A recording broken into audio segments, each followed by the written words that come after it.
कहते हैं वो पत्तियां न हरी रहीं जिन्हें छांव ही में रखा गया, उन्हें धूप मिलनी ही चाहिए जिन्हें बादलों की तलाश है।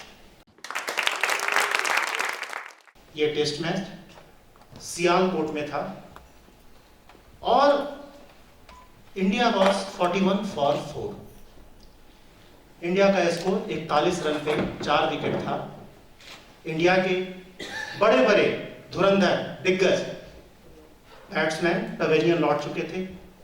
पिच बहुत ही फास्ट थी क्योंकि पिच पे घास लंबी लंबी थी और इमरान खान जो उस समय पाकिस्तान के कप्तान थे, उन्होंने ग्राउंडमैन को कह रखा था कि जिसने ये घास काटी मैं उसकी गर्दन काट दूंगा। बिलीव यू मी, यही लाइन मीडिया में उस समय आए थे सन 1989 में। इंडिया वॉज 41 फॉर 4, सारे दिग्गज जा चुके थे। तभी एक 15-16 साल का लड़का मैदान में एंटर किया और इमरान खान ने उसको देखकर हंसकर कहा ये बच्चा क्या खेलेगा। लेकिन वो बच्चा क्रीज पर आया और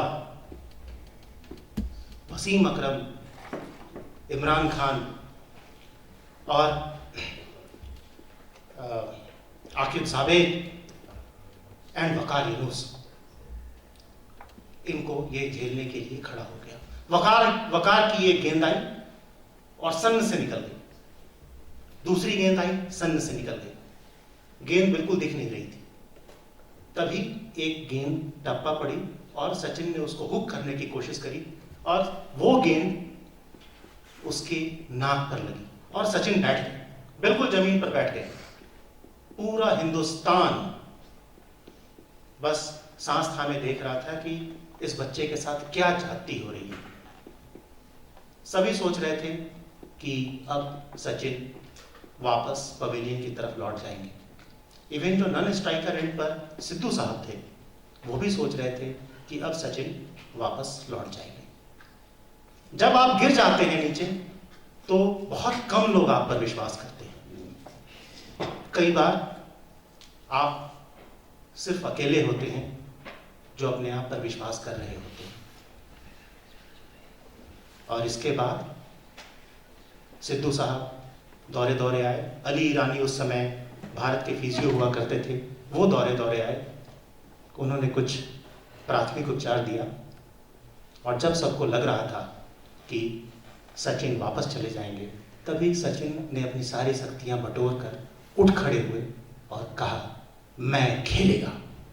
और ये 2 शब्द मैं खेलेगा, इसने क्रिकेट इतिहास के सारे पन्नों को बदल दिया।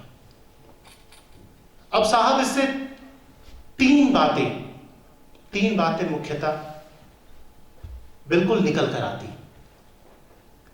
पहला कि nothing great has ever been achieved in ideal situations.